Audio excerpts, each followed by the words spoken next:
বনানীর ৩টি সীসা বারে অভিযান চালিয়ে প্রায় ৩ কেজি সীসা, মদ, বিয়ার ও সেবনের সরঞ্জাম উদ্ধার করেছে মাদকদ্রব্য নিয়ন্ত্রণ অধিদপ্তর।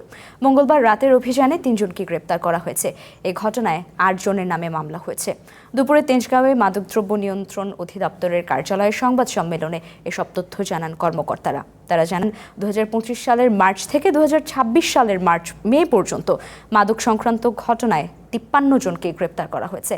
দায়ের করা হয়েছে ১৩টি মামলা। গুলশান, বনানীর সীসা বারগুলোতে বারবার অভিযান চালানোর পরেও সেগুলো কিভাবে আবার চালু হচ্ছে এমন প্রশ্নের জবাবে কর্মকর্তারা বলেন, সিলগালা করার দায়িত্ব তাদের নয়, এই দায় সিটি কর্পোরেশনের।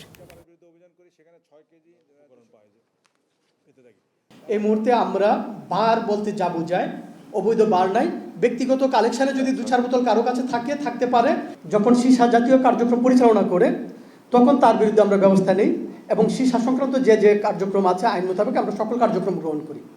কিন্তু যেহেতু সিটি কর্পোরেশনের লাইসেন্স নিয়ে রেস্টুরেন্ট কার্যক্রম পরিচালনা করছে, আমরা এই জন্য প্রতিষ্ঠানটাকে সিলগালা করতে পারি না। মব সন্ত্রাসের বিরুদ্ধে পুলিশের অবস্থান কঠোর। কেউ মব করার চেষ্টা করলে তার বিরুদ্ধে নেওয়া হবে ব্যবস্থা। সকালে সাংবাদিকদের সাথে মত বিনিময় অনুষ্ঠানে এমন হুঁশিয়ারি দিয়েছেন ঢাকা মহানগর পুলিশের কমিশনার মোসলেউদ্দিন আহমদ। তিনি বলেন, সন্ত্রাসী যে দলেরই হোক তাদের বিরুদ্ধে ব্যবস্থা নেওয়া হবে। গত ২০ দিনে তালিকাভুক্ত ২০৬ জন চাঁদাবাজকে গ্রেপ্তার করা হয়েছে বলেও জানিয়েছেন তিনি।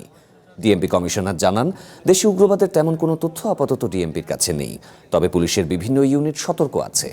ডিএমপি কমিশনার বলেন, ব্যাটারি চালিত রিকশাকে কেন্দ্র করে অন্তর্বর্তী সরকারের সময় একটি বিশাল সিন্ডিকেট গড়ে উঠেছে।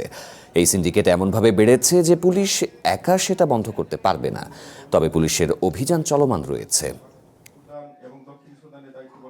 মব কালচারের বিরুদ্ধে আমাদের অবস্থান কঠোর। কোনো মব কালচার হবে না। আমি আপনাদেরকে দৃঢ়চিত্তে বলতে চাই যে মব কালচার হবে না ঢাকা শহরে, এবং যদি কেউ মব কালচার করার চেষ্টা করে সেই ক্ষেত্রে তাদের বিরুদ্ধে আমরা কঠোর আইনি ব্যবস্থা নেব।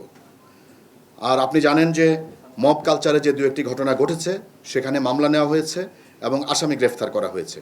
শাহালির মাজারে যেখানে মব কালচারের একটি ঘটনা ঘটেছিল, আমরা সাথে সাথে মামলা নিয়েছি এবং ৫ জন আসামিকে গ্রেফতার করা হয়েছে।